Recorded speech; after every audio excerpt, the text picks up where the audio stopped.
Hey, Nothing is Wasted community, it's Davey Blackburn, and I wanted to be the first to let you know about how you can be the first to pre-order my book, Nothing is Wasted, a true story of hope, forgiveness, and finding purpose in pain. Simply go to nothingiswastedbook.com, and there you will find links to pre-order the book, as well as instructions on how you can receive over $300 worth of pre-order bonuses that we're offering, including getting a sneak peek at the first 2 chapters of the book. Many of you have been a part of this story from the beginning, and many of you are new to the Nothing is Wasted community and to the podcast. Either way, I know that this story will give you incredible hope in the midst of whatever you're navigating, and it will serve as a reminder that in all of our pain, all of our suffering, our losses, that nothing, absolutely nothing, is wasted. I can't wait for you to read this and to see how God showed up in the middle of my greatest pain and how He can and will do the same for you. Thanks for being here, for being a part of this community, and for sharing this message of hope and redemption with those who need it most. Go to nothingiswastedbook.com to pre-order your copy today. Well, hello, everyone. Welcome to the Nothing is Wasted podcast. My name is Davey. I'm one of your hosts. And joining me, Aubrey Sampson, our other host. Thank you so good to be here. So much, Aubrey, for being here with me. Yep. Love being here. And I love this episode because I'm a big fan of this guest today. We're joined by Rich Villodas. He is like a Brooklyn. He always talks about being from Brooklyn and from Queens. Like, this is a New York guy and a New York pastor. You know how you might know Rich, Davey. So do you know Pete Scazzero? Oh yeah, I love Pete Scazzero is amazing. By the way, if you guys have never read Emotionally Healthy Spirituality or Emotionally Healthy Leader, you have to pick up Pete Scazzero. Oh, they are like must-reads. Absolutely. Yeah. So Rich worked for Pete. Pete mentored and discipled him, and now he leads Pete's old church. Now this is now Rich's church. It's a massive multiracial church. I think there are 75 countries represented. It's in Queens.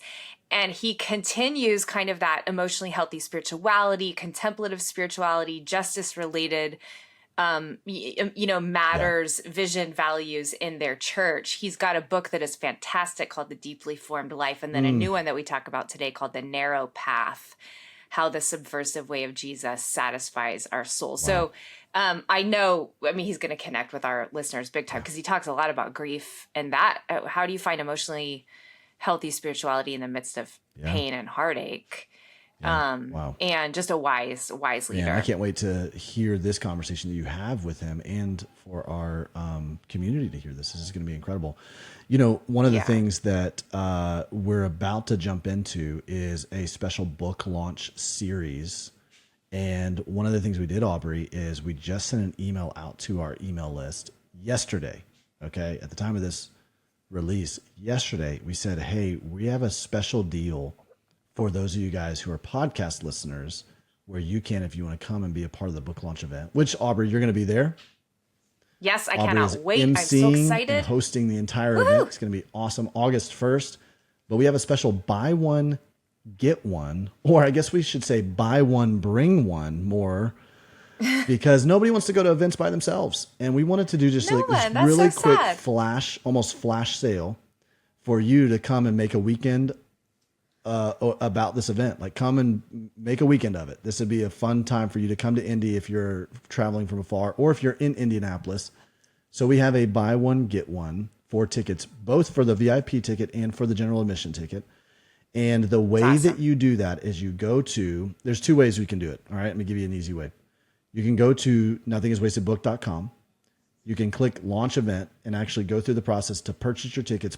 And when you click get tickets, just put in the promo code. Don't go through the checkout process. Just put in the promo code BOGO, BOGO, hit apply, and then it's going to pop up these hidden tickets that we have for you. Just for our podcast listeners. So you could get a buy one, get one for the general admission. You could get a buy one, get one for the VIP. You could actually do multiple if you wanted to buy 2, get 2. So you can bring a whole group and come and hang out and be a part of this book launch event as we celebrate the release of Nothing is Wasted into the world. By the way, I just got my first copies of this. I've released it on, you guys have seen it on Instagram probably, but it's amazing to actually hold the book in hand. It's so exciting. And Jamie. what was Wow. really fun is last week I recorded the audiobook with the same audio engineer that recorded the Louder song. Or when you recorded the Louder song. That's my book. That's Aubrey's amazing. book, I know The when you Louder told me Song. you were at that studio, I was like, no way, I know him. Yeah. So anyways, all that to say is we're super excited about book launch season. We want you to be a part of that August 1st, the book launch event. And if you're confused by my instructions, you can actually do this right now. You can text BOGO, BOGO, to 66866. All right, 66866. Just text the word BOGO, and it's going to send you actual video of me walking through how you can go and get those BOGO tickets. Nice. Okay, so very easy. We want to make it super easy for you because you've been with us for such a long time. You're the reason so true. behind all of Yeah. this because you have Yeah. gravitated toward people telling their stories that God doesn't That's waste right. their pain. So we want to give you just this opportunity that nobody else gets. Yeah, we want to honor you with this little surprise. So I love it. I love it. I'd like to know who did it too. So if you do get your BOGO, maybe let us know on that'd be social awesome. media. Tag us and awesome. let us know. Well, yeah, it's so fun. Without any further ado, Aubrey, I can't wait to hear this conversation that you have with Rich. So let's go ahead and dive into this conversation.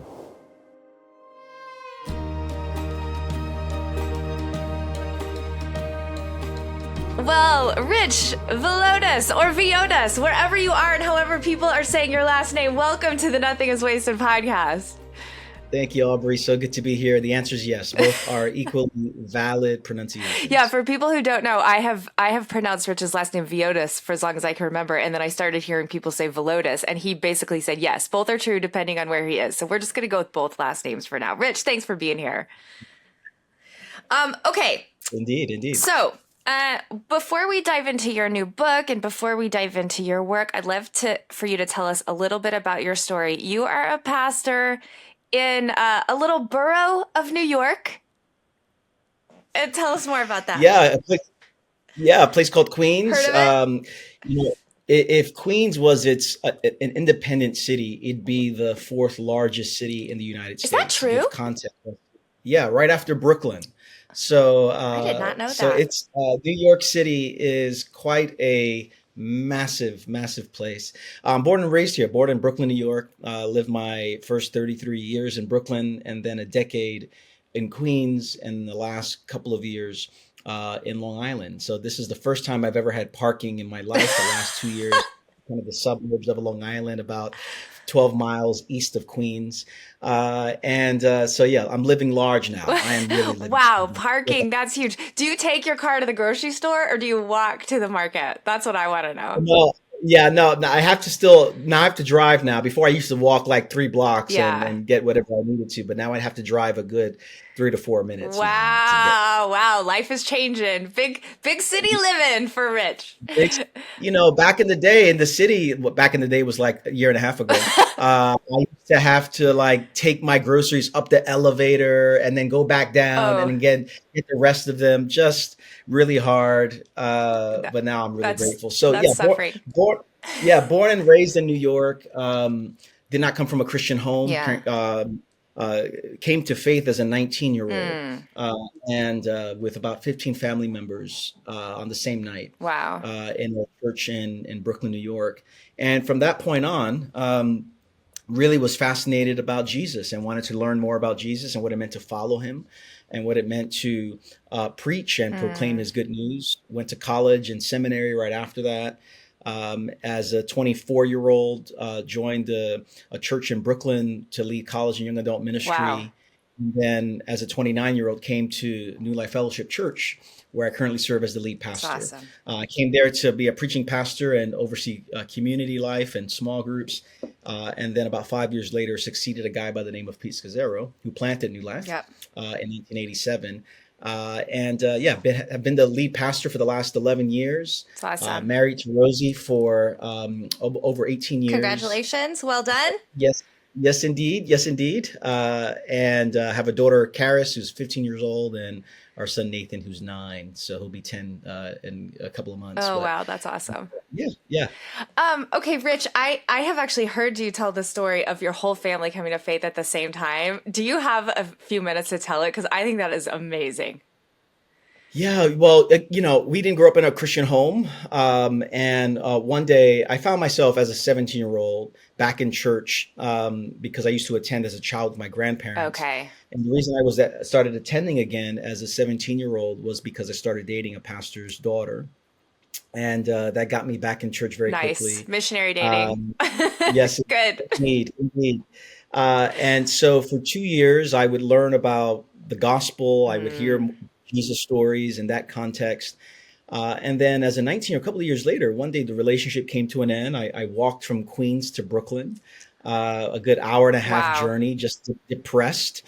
And when I got home that late afternoon, I saw that my father was watching television coming off of a hangover. My mother Mm, was cooking in the kitchen. And somehow my four younger siblings were at that church that I used to attend when I was a child because there was some evangelist that was invited. And so they were invited and they decided to go. And so I walked over. They were having a revival service, which typically in that context meant there was typically about 30 to 40 people in the church on a regular Sunday. yeah. They had about 90 to 100 that weekend. Wow. They're packed out. I Yep. walk in, this preacher gets up, this Puerto Rican preacher Come on. who's I'd never forget his outfit. He had these brown alligator shoes and a matching alligator belt. Man, I mean, that is the tight. He looks guy so had it good. going on, Yeah. just smooth. I mean, just smooth. That's good. And he preached a message out of Ezekiel 37 about a valley of dry bones, Mm, and come basically on. said, "Who wants the breath of God? Who wants to live again?" Wow. And family members began to respond Mm. one by one. 15 of us came to Christ. Here's what's cool. I So usually don't tell this awesome. part of the story. The part of the story I usually don't tell is about 20 years prior. That guy who led my family to Christ that evening, that evangelist, was actually led to Jesus by my grandfather 20 No years. way. He was a drug addict who was trying to sell percussion instruments to the church where my grandfather was a deacon at. Yeah. And instead of purchasing these instruments, my grandfather and the team brought him to the altar at this small church and prayed for him, Come on. led him to Jesus, put him in Come on. a program called Teen Challenge Yep. for folks who have a drug and alcohol addiction. Got help there, ended up becoming evangelist, and 20 years later leads my grandfather's family to Stop it. Jesus. Oh man. Oh, those are the stories that only God can write. Like, are you Yes, kidding indeed. me? Oh, that's awesome. Oh, thank you for sharing Yeah. that. I know, Rich, you've said, okay, you grew up in Brooklyn in the 80s and 90s. You have described it as one of the most overlooked, under-resourced, Mhm. drug-infested areas in New York City. You saw a lot of pain and suffering growing up, obviously. As you came to Christ and you started in ministry, how did those experiences of pain and suffering kind of shape your ministry and who you are now? Well, I think because I would say this, it was incredibly violent where I grew up in Mm, terms of just a neighborhood. At the same time, I lived within a 2 block radius. There's about 15 to 20 family members that lived, so okay. cousins. So which is why there was about 15 of us that came to Christ. So awesome. But because of that, the proximity we had to family, there was lots of celebration and even a great sense of safety in the midst of Mm, the chaotic neighborhood that we grew up yeah, in. okay. And so, yes, drug infested, under resourced, overlooked, and at the same time, a great presence of family there. It's But awesome. bringing when I became a follower of Jesus, in many ways, that was just the norm for me. I didn't know any other reality apart from violence, apart from a sense of an unpredictable nature of life, the precarious nature of Mm, life. yeah. Because I remember seeing, my first dead body down the street as Whoa. someone who was shot, and so loss, Mm, grief. mm. It took about 4 years, 4 to 5 years after becoming a Christian, before I was able to actually articulate the stuff that was stored in my Yeah, I body, bet. Wow. the language I didn't have for loss Mm, and grief mm, and suffering. mm. And I think it was after I was able to name some of that through the help of a particular professor, a particular area of my heart, I think, was unlocked to Wow. bring that to God, and at the Yeah. same time meet others in their own grief and distress. And so I think the neighborhood I grew up um, in many ways prepared me for a lot of pain Mm. Mm. that as a pastor, I address on a regular basis, whether it be from the pulpit or whether it be in my office or whether it be in a small group. Yeah. And so I think some of that has shaped me in that kind of way. As you, as you are and I know you've written about this in your first book, The Deeply Formed Life, as you're ministering to people who are in pain or just walking with them, bearing witness to them, what are some things that you encourage them to do to move towards Jesus in the midst of, really difficult seasons? I think the primary thing I'm hoping to do is to get people not to avoid themselves. Wow. It's very easy. Um, uh, Pete Scazzaro said it. It's easy to use God to run from God. My way of adding to that is it's very easy to use God to run from ourselves. Wow. And so, in the name of good spirituality, in the name of Jesus, we have a way of focusing so much on God and so much on worship and praise and religious kind of act of whatever it might be, that all that can be done to such a degree where we're not taking inventory of what's happening. And so my first thing is not to deny what's actually going on in our souls. And secondly, I think so the first two stages for me regarding this is don't deny it. And then secondly, what does it look like to offer this to God, which is at its core, the essence of lament. Lament is lifting mind and heart to God, whatever there might be within our minds and in our hearts. And so if it's distress, if it's grief, if it's loss, lament and prayer is an opportunity for us to name that in the presence of God, to receive the resources of God for that particular moment. And I think what often happens is two things. We avoid ourselves and we avoid God in the name of God. And so part of good spirituality is living in reality, because there's only one place where God doesn't dwell, and that place is illusion. So the degree to which we live in reality is the degree to which we open ourselves up to the presence of God. One of the things I appreciate you bringing up lament. One of the things I value about the practice of lament is that even though you are naming these horrific, either things you've experienced or are going on in your soul, or maybe the pain that a group of people are witnessing, and you're bearing that like prophetic lament on behalf of them, as raw and angry and unfiltered as laments can be, the fact that you just said, but we're still giving them to God. We're still bringing them to God. Like that to me is one of the most hopeful things, that we have a God who not only allows us to express our laments to him, but wants those laments, because he wants, like you said, not the sort of illusion version of us, but the real version. So good. And along those lines, religious scholars have said regarding the Psalms, theologians, that anywhere between one half to 2/3 of the Psalms are Psalms of lament. There's an entire book in the Bible called Lamentations. And so I think and if the book of Psalms is the prayer book for the people of God, to use a phrase from Eugene Peterson, then God was really intentional to have that for us. That's right. To model what it means to be in relationship with God and to be in relationship with others around us. So good. So good.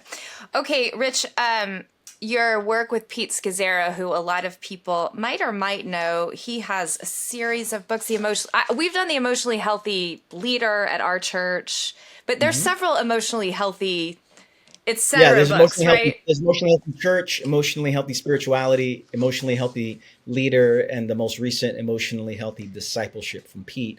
And then his wife, Jerry, wrote a book called The Emotionally Healthy Woman. Oh, nice. Oh, I got to grab a copy of that one.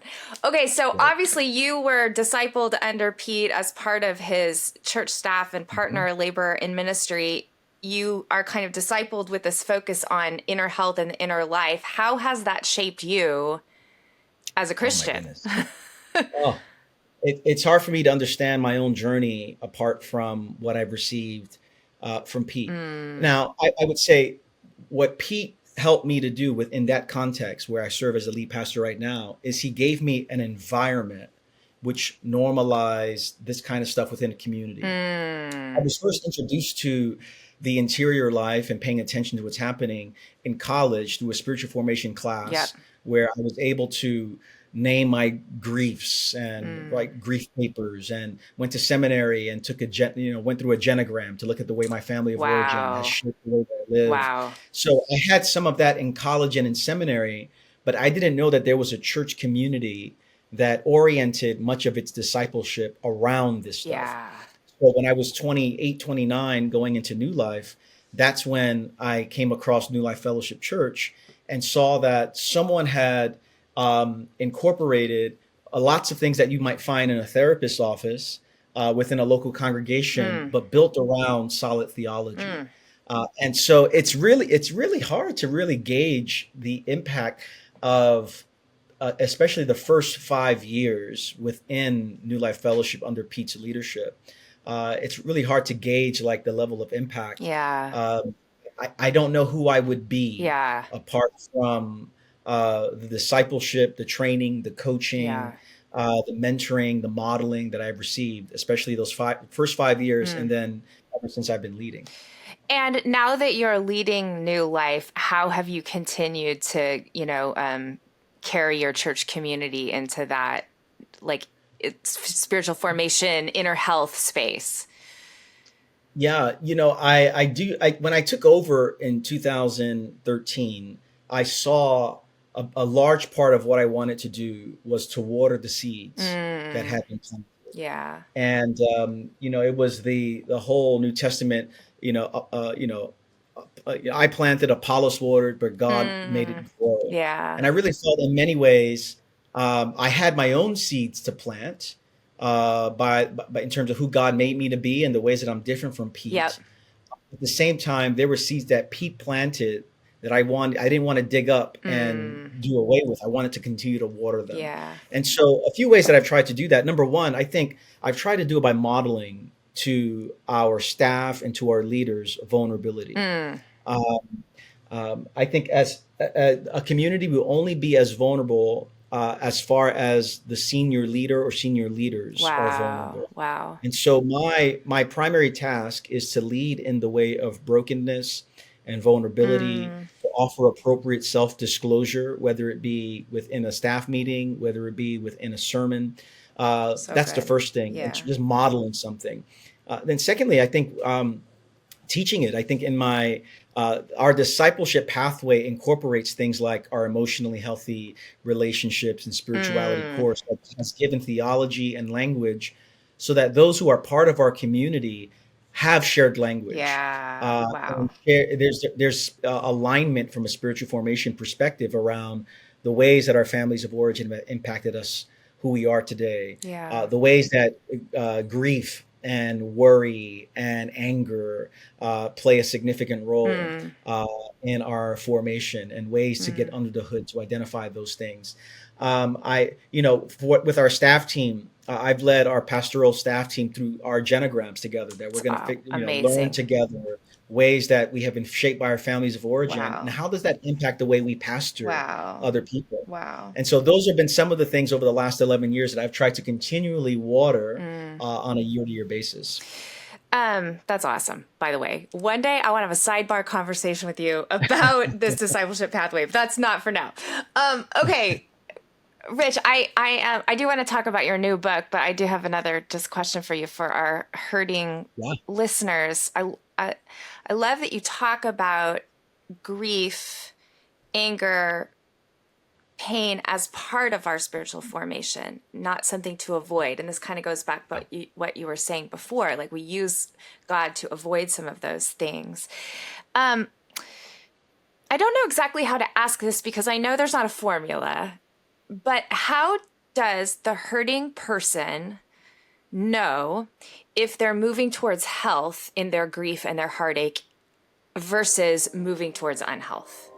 Hey everyone, Davey Blackburn here. Just want to take a moment to personally invite you to our book launch event that we're holding August 1st in Indianapolis, actually right outside of Indianapolis, at this beautiful venue called the Sixpence in Whitestown, Indiana. I'm telling you, this is going to be an unbelievable night. It's going to be so sacred. Actually, it turns out that August 1st, we didn't really necessarily plan for it this way, but August 1st it was my wedding anniversary with Amanda, when we had a double wedding with her sister Amber and our brother-in-law Gavin. And so it's just gonna be a beautiful, beautiful time to celebrate Amanda, her life, her legacy, the message of nothing is wasted. And so many of you guys have asked, why have we not done any in-person events for Nothing is Wasted, like meetups and stuff like that? Well, because we have been reserving it for this particular season of launching the book to bring our Nothing is Wasted family together for the very first time. We thought that would be just such a commemorative time to do that. So you don't want to miss it. You can get tickets online right now. They are filling up fast. So make sure you go get your tickets. Make an entire weekend out of it. It's a Thursday night. You can spend a few more days in the city. If you've never experienced Indianapolis, it's a beautiful place to visit, especially at the end of summer, August kind of time. It's just absolutely gorgeous. So make sure you come out. You can have, there's general admission tickets. There's VIP tickets. General admission gets everything from that 7 o'clock to 9 o'clock time frame, where we have creative storytelling, live worship. We're going to be doing some documentary stuff. There's an exclusive conversation that I have with Levi Lesko, who wrote the foreword of the book. You're not going to want to miss that. There is a live podcast recording with Daniel and Brittany Brooker right there in person. You get to be a part of the very first live podcast recording of Nothing is Wasted podcast, Nothing is Wasted Ministries. And then VIPs get in an hour early, where they're going, I can't describe this immersive book experience that you're going to have, but you do not want to miss it. VIPs get that. You get some vouchers for the food trucks. You get so many. There's just so many great perks. You can go to nothingiswastedbook.com to see all the details about this launch event. Just follow that link that says launch event, and you'll be able to see the landing page for all the details about the launch event. August 1st in Indianapolis. Make sure you get your tickets as soon as possible, because it is filling up fast, and we want you to be a part of this special sacred night as we celebrate releasing the message of Nothing is Wasted into the world. Would love to meet you there. Would love to shake your hand. Would love to give you a big old hug and just tell you personally, thank you for being a part of our Nothing is Wasted family. August 1st, make sure you're there. I think there are two ways to assess whether we're moving towards health. And I do believe, number one, it's to what degree are we carrying this to God in prayer? That's number one. Wow. To what degree are we inviting God into our own stories of pain, as opposed to trying to self-soothe, finding ourselves distracted and addicted? To what degree are we lifting that up to God? But secondly, to what degree are we naming that in the presence of others? I think confession is one of the great gifts that the church has. And when people think about confession, it's usually oriented around sin and bad habits and all transgression, all the ways that we're not measuring up from a kind of a moral, ethical perspective. Of course, I think that's part of it. But I think to limit confession to simply that arena is to miss out significant parts of what it means to be human. That to confess is not just an act of giving expression to our sin, but giving expression to our struggles as well. Wow. And lots of people, if they just had a space to name the ways that they're struggling with whatever it might be, anxiety, worry, grief, anger, resentment, disappointment, beyond it just being, I think, some act of emotional catharsis, which I think we all need. We all need an outlet, because to store that stuff in us is only going to do harm to our souls and our bodies.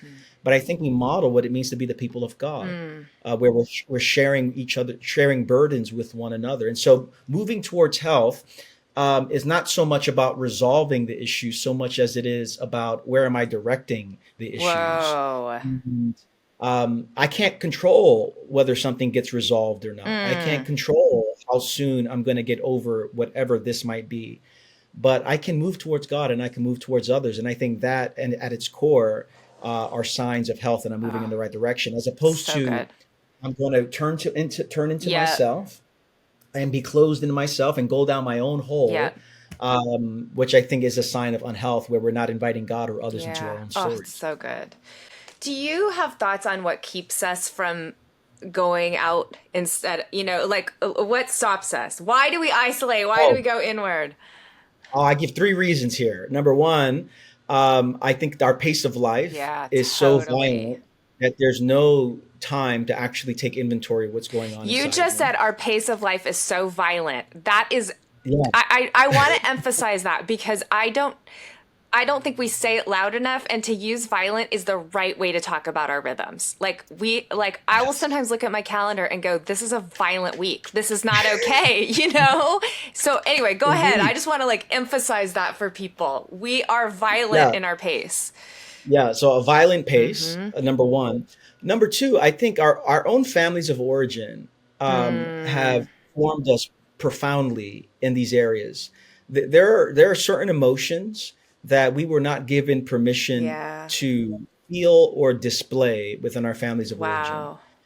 And so that stuff marks us very deeply. Yeah.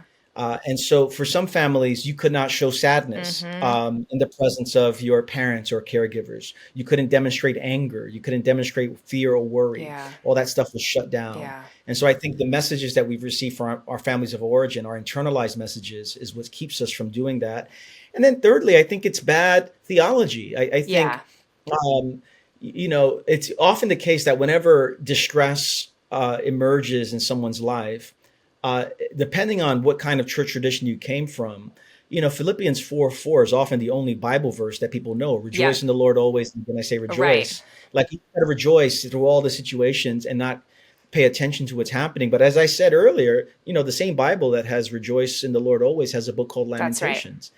And these things are to be held in dynamic tension. And Mm, what I would say is, to cut one part of our interior life off is to compromise the rest. yeah. And so to the person who is most joyful is not the person who avoids grief. Mm, The person who's most joyful is the person who really enters into grief and allows joy to emerge out of come that. on. And so to cut off one side is to Yeah. compromise the whole. Yeah. It's so funny you mentioned Philippians 4:4 because years ago I was walking through one of my first really dark seasons of grief, and I would read that and I'd be like, "What? Okay, Paul, like I get it." And you say it twice. I say it again, rejoice. I'm like, this is so Lamentations brought me a lot of comfort in that season. But yeah, you're right. Like we focus on that one, the victory and the glory, and of course God deserves all of Yeah. that. But I think it's preposterous to assume that a deeply intimate relationship with God is only one thing. Because that's not true Yes. in our own relationships. We know that. Like, we know that intimacy means the good days and the really ugly ones too, Hmm. right? Hmm. So I appreciate you Absolutely. saying that. All right, so you've got a brand new book out, The Narrow Path: How the Subversive Way of Jesus Satisfies Our Souls. I love that title. I love the subtitle because I think we are in a season where so many people are soul dissatisfied. Hmm. What made you decide to write this book? Well, the book is on specifically the Sermon on the Mount. Mm. So it's Matthew 5, 6, and 7 in particular, which I regard as the most important set of teachings in the entire Oh, Bible, wow. which is quite a statement to say because the Yeah. Bible's pretty big Right. and teachings, but I think a set of teachings. This is Jesus's manifesto of the kingdom of God. Is him basically saying, Mm. if you are going to follow me, this is the baseline. This is what you are invited into. It's not comprehensive in that there's more to say, Yeah. but it's exhaustive in many ways Wow. because of what Jesus is carrying. And so, number one, I wrote it because over the last 25 years, I have immersed myself in the Sermon on the Mount on a regular Oh, basis. wow. So part of my own formation because of the way my grandfather mentored me at the first 8 months as a follower of Jesus, and how the level of priority he put in the Sermon on the Mount for me. Out of my own story, this became just an important It's set amazing. of teaching. Yeah. Secondly, however, I think Jesus is addressing so many different issues Yeah. that I think are really important Yeah. in the world that we live in right now. And he's getting at really the subversive. I use the word subversive because it really undermines our notions of what success is, Mm-hmm. of what spiritual maturity looks like. Mm-hmm. It undermines all the common ways that we think about what makes for a good life. Yeah. And so That's why I wrote it. And the narrow, I'll just mention the narrow here Yeah. to give context to that. At the end of the Sermon on the Mount, Jesus entered the narrow gate or the narrow path.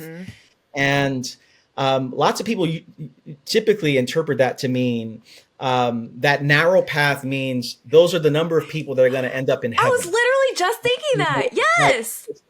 So there's going to be like 7 people in heaven, everybody else. Yep. And what Jesus is, he's not referring to the afterlife in that specific context. I think there's a lot can be said about that.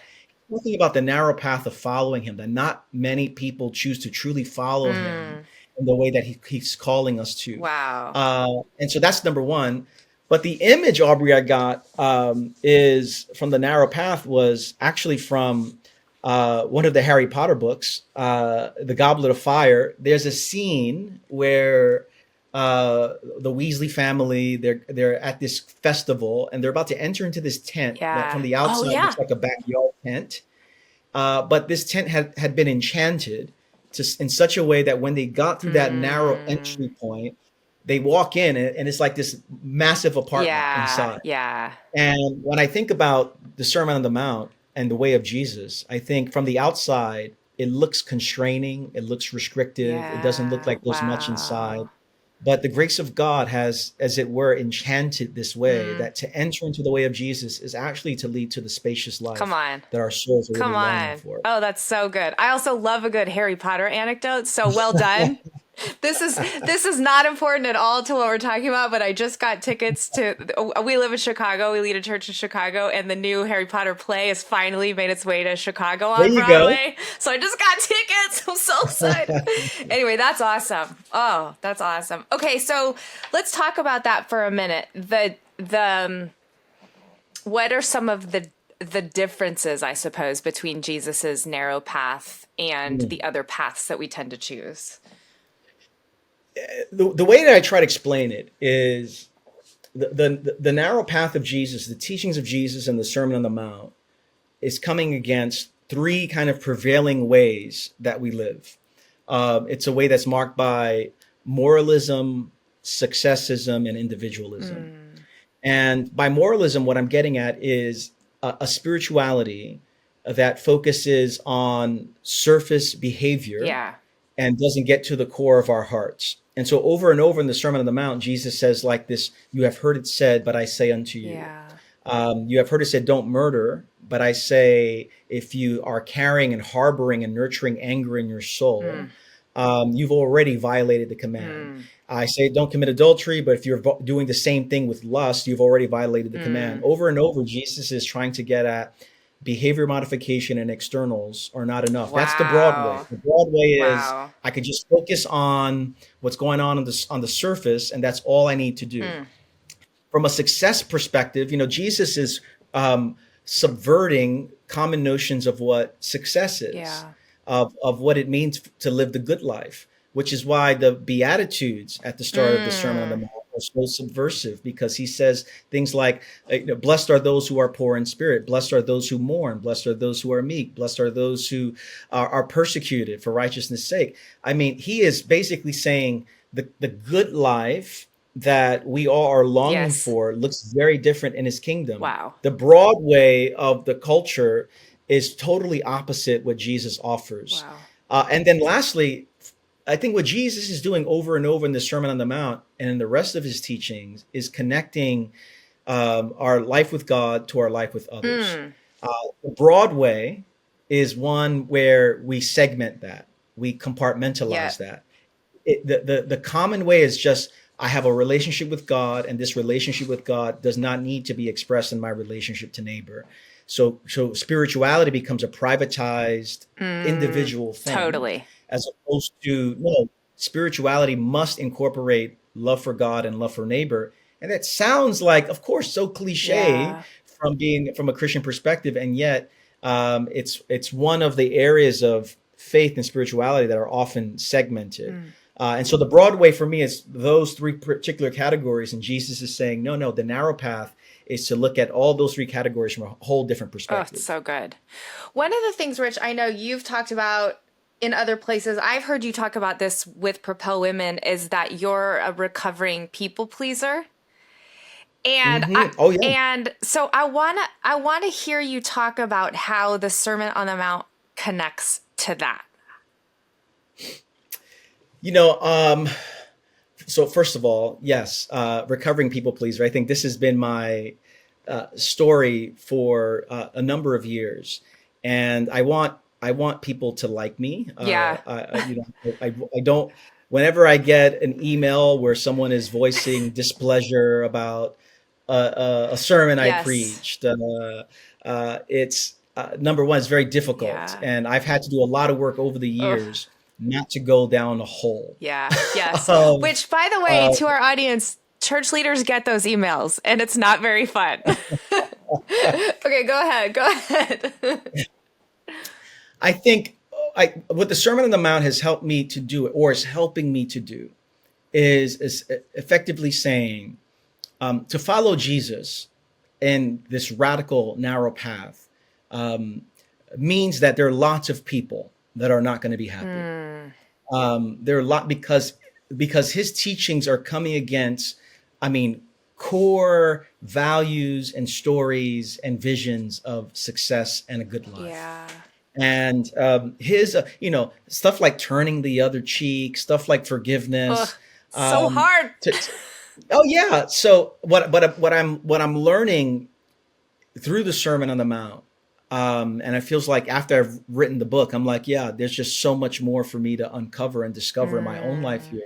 Is I really have two routes here. The broad path of am I going to follow Jesus and his radical way, which ultimately leads to a lot of displeasure from the world. And if Yeah. there's anyone who understands what it means to experience displeasure from the world around them, is Yeah. Jesus.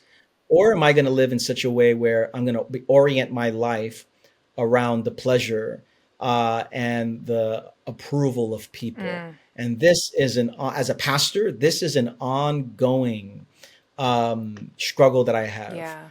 What does it look like for me to hopefully live and preach in such a way that the content of my messages are informed by the kingdom of God and the way of Jesus, while remaining emotionally connected to others, even if they're not pleased with what I'm saying. Yeah. That's a lifetime of work that I still have a lot of growing to do in. It seems like, too, that goes back to what you were talking about before, that part of just the Christian life, following Jesus, our formation is just what you're talking about, giving these things to God and in community with other people. So you're even saying, as a pastor, as you're preaching, as you're walking in front of people, you're trying to model that, even though it's like, oh, it's some inner turmoil in there that the Lord is renovating. 100%. And I thank God for the circles of relationships within our community and outside of our community that I have. I don't know how I would be able to navigate life as a human being, let alone a pastor, of a very diverse community. Yeah. Over 75 nations are represented in our church, awesome, Rich. 120 languages spoken in the neighborhood. awesome. To have that level of diversity, people say, oh, I wish I had that level of diversity in my church. And it's a blessing. And it gets very difficult to have that many people, different people, in a room. So I just thank God for the circles of relationships and support that I have. That is, I'm thinking about that. The just with a multi-ethnic church or a diverse church comes very unique pain points and pain stories too. As you're leading in this like beautiful beloved community, and some of that pain arises, I'm guessing, because I've talked to you now for 35 minutes or so, that you're not avoiding that pain. But how are you trying to, how do you navigate through it? Hey friends, it is your last chance to get all the incredible pre-order bonuses for Nothing Is Wasted, the book. If you order before July 30th, you'll get over $300 worth of bonuses with immediate access to chapters 1 and 2 of the book, 5 Nothing Is Wasted mini courses, such as Position for Redemption and How Do I Hear God's Voice, as well as the Pain to Purpose Toolkit and the first video of the Nothing Is Wasted small group short film series that we're going to be releasing later this fall. But you got to hurry. if you want to get these exclusive offers. This offer is only good if you pre-order the book. So grab a copy of Nothing is Wasted wherever you buy your books, Amazon, Barnes & Noble, and then head over to nothingiswastedbook.com to claim your bonuses. Now, even if you don't intend to claim the pre-order bonuses, I want to ask you to do us a favor by pre-ordering the book. Let me tell you what happens when you pre-order the book. It tells all the sales distribution channels like Barnes & Noble, Amazon, Books A Million. It tells them how many books they need to keep in stock so that when the book does release, they don't run out of stock. What I've had happen with some of my author friends is they come to release day or a week after release day, and there's no more stock left because people waited to buy their book for when it came out. It's the Amazon Prime phenomenon. And then because people didn't pre-order it, they didn't know how many to keep in stock. And then it's like 2-3 weeks even before they can restock the Amazon and Barnes & Noble so that people can actually get their book. So we don't want to have that happen. We don't want to get into an out of stock situation. So if you're planning on getting the book, please go over and pre-order it so that they know how many books to have in stock for when this releases on July 30th. And then while you're at it, you might as well pick up all of the bonuses that we have for you for pre-ordering the book, okay? I cannot wait to get this book in your hands, and I cannot wait for you to read the story that started it all here at Nothing is Wasted Ministries. And I know that you're going to be impacted in your own story as you see the way that God really walked me through my story and how you begin to see that with God, nothing is wasted. Go to nothingiswastedbook.com to pre-order your book today.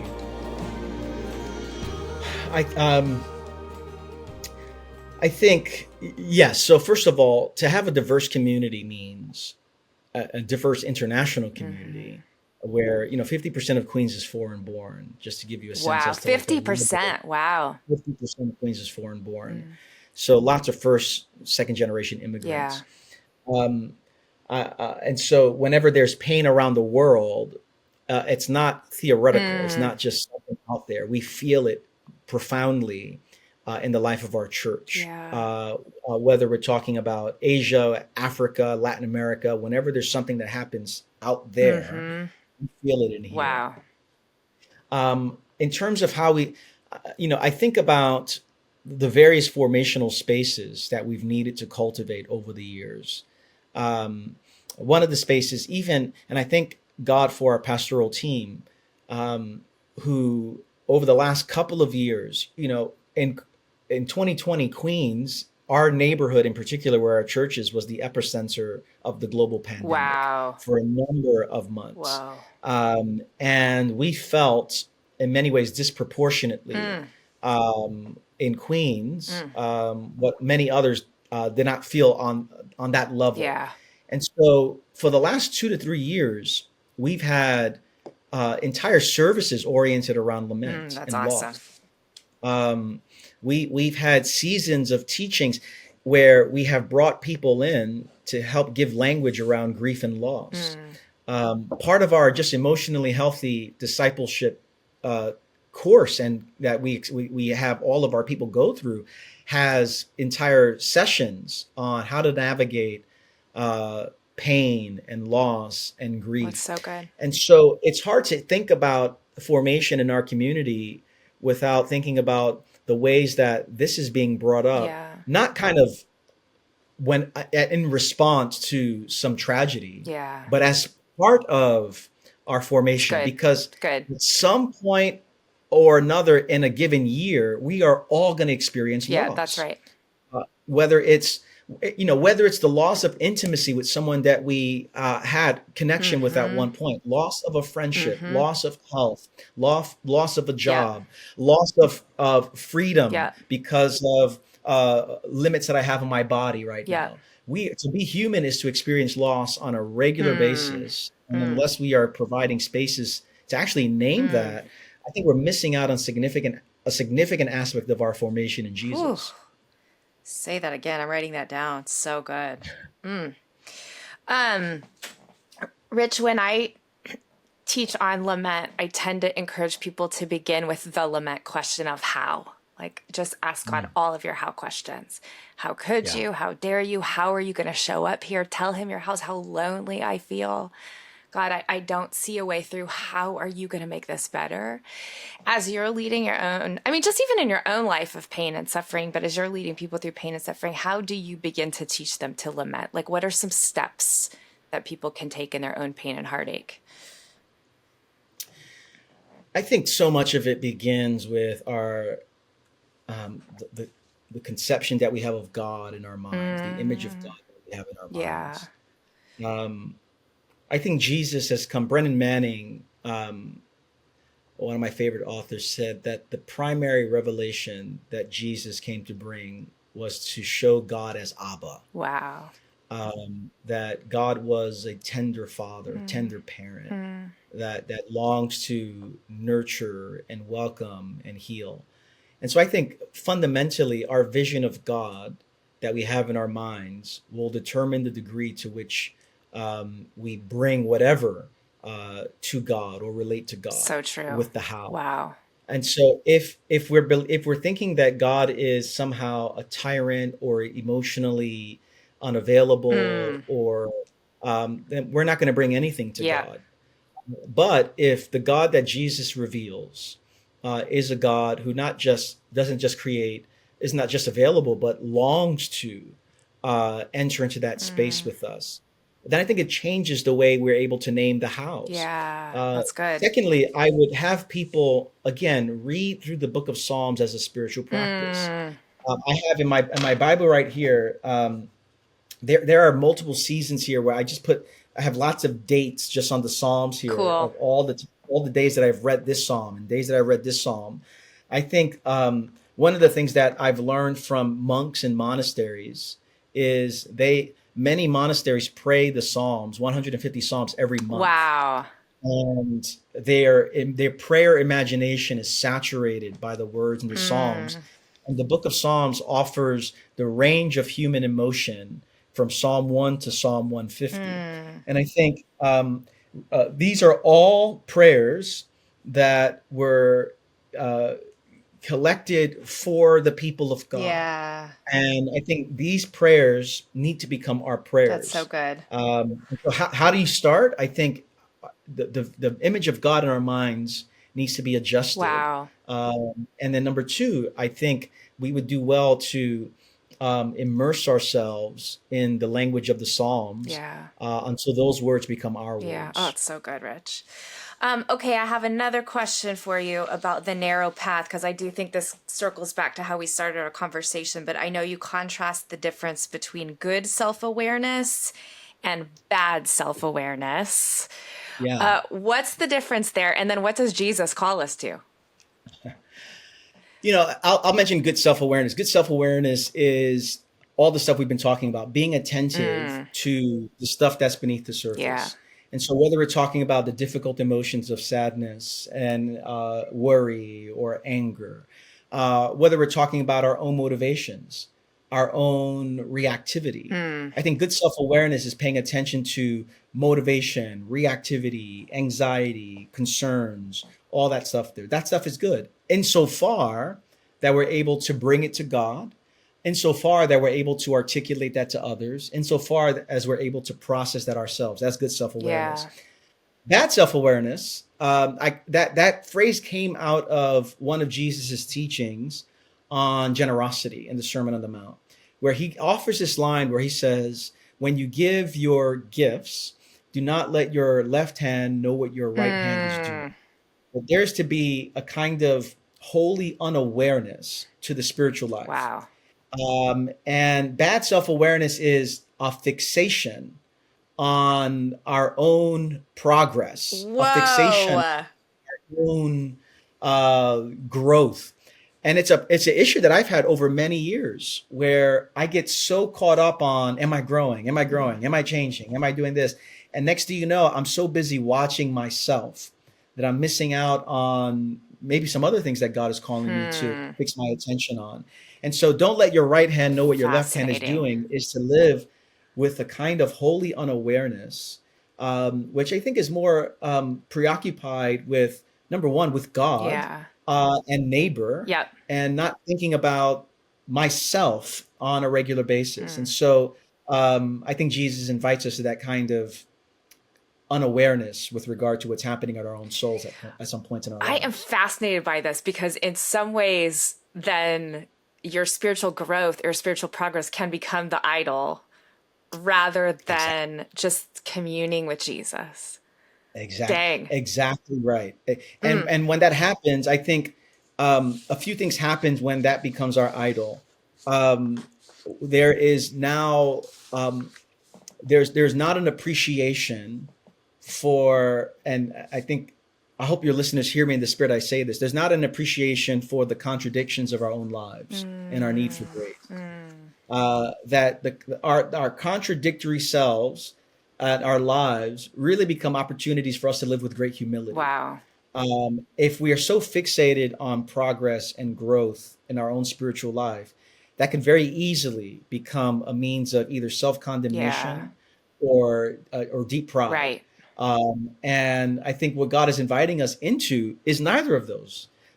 He's calling us to a level of joy, of a longing to grow, yes, but not a fixation on it where that becomes the end all be all.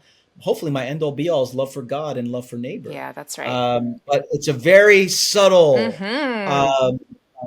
path that we can go on very easily if we're not careful. Yeah. Oh, wow. Rich, it's been so good to talk to you. Where can our people order your new book? Where can they find and follow along with all you're doing, all that fun stuff? Yeah, I mean, if you want to check out this book here or other projects I've worked on, or it's just richvillodas.com. And then on social media, the same on Instagram or Twitter is usually where I'm testing out sermon ideas. Oh, nice. Or book ideas, or lamenting that my New York sports teams are not winning. I mean, those are the places. Yeah, we're from Chicago, so I feel you. I feel you deeply, deeply on that. Rich, thanks so much for being here today. Thanks for having me. Grateful for the conversation. Aubrey. Okay, so what'd you think? So good, right? Awesome. I'm so glad that you've introduced me to him. Yeah, he is a fantastic follow, fantastic pastor. Yeah. Wow. I wish I could go to his church in Queens. I know, right? I wish I was cool enough to go to church in Queens. Church in Queens. Yeah. All I can think of is the King of Queens, right? You remember the show? Yeah, This is such a great show. That was a good show. I like that show. Yeah, I really appreciate Rich. I appreciate his commitment to like holistic spirituality, right? Well, and that's what of course, centered on Jesus. Yeah, I really gleaned a whole lot from the Pete Scazzaro stuff, and I'm glad that he's continuing that movement there at the church. Contemplative spirituality, thinking thoughtfully, being reflective in order to go forward. Totally. I think we just miss that so much in the busyness, the harriedness of our culture. Yeah. And it's so important for us to really dive in and go, how did I get here? Right? Like if I'm going to know where I'm going, I got to know how I got here and what are some impediments to me being able to really step into the fullness of who God has designed me to be. Right? What are the things that are the intent? Hebrews says, let us throw off, right, all the sin, but also just the things that begin to entangle us. It's not just sin, but it's like there's other things that are impeding us. Kind of the unhealth or the wounds or the things we're stuck in that aren't necessarily sin. Those thought patterns that are limiting, that kind of thing. Which so much of it has to do with our family of origin, right? One of the things we talk about in the Pain to Purpose course when we go and teach workshops at churches is that one of the components that really informs how you see the world, how you see God, how you see yourself, and therefore informs how you're going to walk through trauma, tragedy, or major life transition is your family of origin. The things that cling to you generationally that you don't even realize it. You kind of have caught those things, from your family all the way back generation. I mean, like not just your parents, like grandparents, and Scripture is going to call this generational sin cycles or curses. Yeah. And, that has a really pejorative term. Some of it can be very like just sinful cycles, but some of it can just be like, this is unhealthy. This is dysfunctional. This is not. Yeah. And we've just carried this through our family. It's interesting too, like the neuroscience and other science is starting to back this concept up that there are things passed through even our DNA, Isn't that wild? grandma who carried mom who carried you. And, the amazing thing is I just always love when scripture kind of goes, yeah, I've been talking about that for a long time. Right. And science catches up. Right. But in one sense, it's like, no, that's how God made us. And that Jesus's power is enough to even overcome that is incredible. Yeah. Well, one of the things we talk about in Pain to Purpose is the verse that says, he punishes to the third and fourth generation. And this is not like theologically, you would not call this the active wrath of God. This is more the passive wrath of God. This is like the residual curse that kind of gets passed down from generations. And so it's not that God's punishing necessarily. Right. It's just that we are reaping the fallout of natural consequences. That's why Christy's favorite thing to tell our kids is natural consequences. Like, you chose to do this. You're going to have to reap the consequences. So this is what happens. It's the best. It's like nature's best disciplinary acts, right? It's it's so you're going to have to, now you can learn from this. But then it also says, but he blesses those like to the 1,000th generation. So there is a line of demarcation in all of our stories where it doesn't matter what we have inherited, so to speak. There can be a point. Our brains are scientifically, they're malleable. We can have post-traumatic growth, which is really just another fancy word for sanctification, right? We can grow into the image of Christ no matter what we've experienced. And it's by the empowerment of the Holy Spirit and the rewriting of those neural pathways as we begin to walk in obedience to Christ and submit to Christ. So good. Oh, it's such a good, it's so hopeful to me that like Jesus can even change our brain capacity, the waves in our brain can change. It's amazing to me. I think what's interesting, Davey, is sometimes I hear, like, in fact, recently I was somewhere and I heard a speaker say, I don't need tools like this. Like thinking about family of origin, Rich mentioned something like a genogram, which is essentially just a family tree where you're looking at your family of origin. Or I don't need the Enneagram because I deal with myself enough. Right. And that to me was a little bit of a red flag, to be honest. And I know there's some controversial takes on some of these things, but to me, I'm like, if you're unwilling to like do the work, and Rich talks about this, to be self-aware, then I'm not sure that you're going to be formed into the healthy, whole adult that looks more and more like Jesus. Because to me, it seems like you're living in kind of a ignorance then, an unwillingness to go to hard places. And of course, the invitation for the Christian is you're inviting the Holy Spirit into those hard places. So you're not just doing it for the sake of like improvement or cool, trendy language. You're doing it because you want Jesus to transform you. But I do think there can be some controversy around, is it okay for Christians to use, self-assessment tools or whatever to evaluate their life? Well, even, John Calvin talks quite a bit about knowing yourself in order to know God and vice versa. Right. That, and there's multiple quotes by him, but he is pretty infamous for really declaring that in order for us to truly know who God is, we have to know ourselves because we are his creation. But we can't then let that terminate on our own knowledge of self, right? Because that becomes very humanistic. We have to then go, okay, I'm beginning to understand my propensities, my proclivities. I'm beginning to understand where the true nature of how God wired me or created me to be, how I can step into the redeemed part of that, and how I am being brought down by the fractured part of that. And I think it's so important to be self-aware.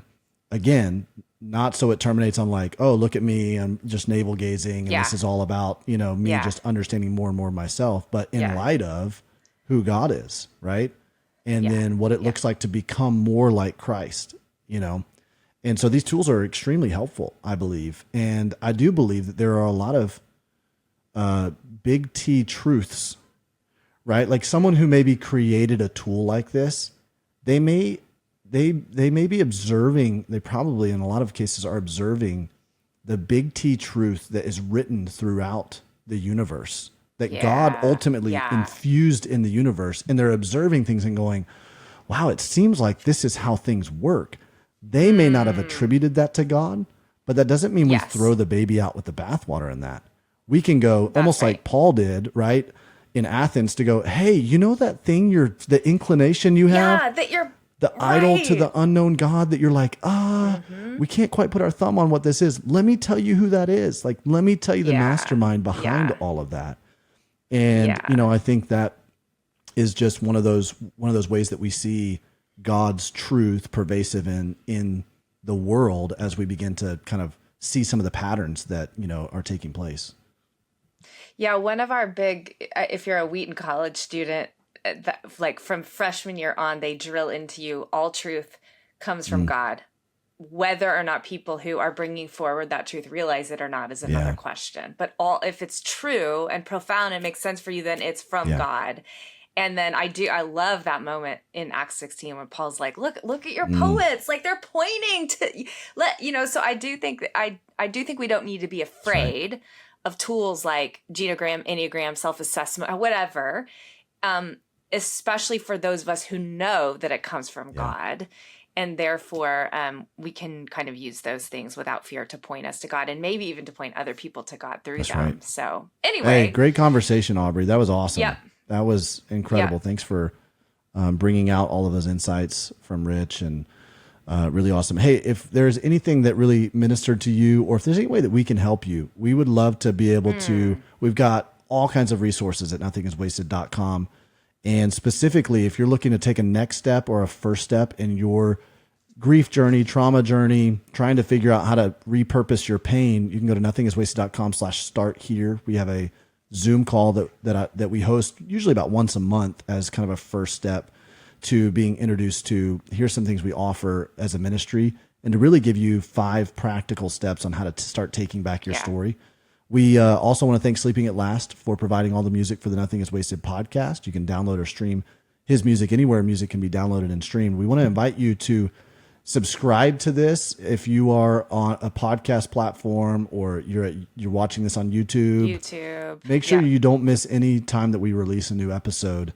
We've got such incredible guests that are coming on all the time. So many. And I mean, it blows my mind, really, Aubrey, how many great people we have coming on. So make sure that you subscribe on whatever platform you're consuming this.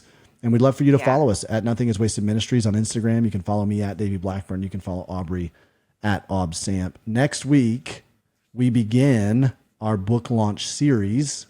I'm so excited about this series. This is going to be so great. We've got some very special guests on that I've actually been holding at bay. I didn't want you to hear from them until we step in. So for years, we've been waiting. Like your little prizes I know, for us. I know. And so I can't wait for you. Go ahead and listen to a little clip from this conversation that we have next week and the kickoff of our book launch series. I hadn't really thought a whole lot about it, but God woke me up in the middle of the night back in April of this year, just, a month ago. And he told me that there are 4 things. And I was like, 4 things? What are you talking about? 4 things about parenting adult children. And it was about not just parenting them in general, but also when they're in trouble or in going through grief or struggles or whatever it is. And I think those are the 4 things that kind of resonated with me because I was like, oh, that is what we did, But, and the first thing, of course, is pray. Like, pray for our kids as adults. Like, pray for them all the time, every day, whenever you feel the prompting of the Holy Spirit. Sometimes I've even heard the Lord just say, Davy. And I'm like, okay, I got to pray. I got to pray right now. Or Jono, or Tessa, or Christy, whatever. It's just a name that the Lord brings to my mind. And I'm like, okay, it's time to pray. So just pray for them and pray with them. For our kids. Hey friend, if you liked this episode, be sure to like and subscribe so that you can stay in the loop every time Nothing is Wasted releases a piece of content here on this YouTube channel.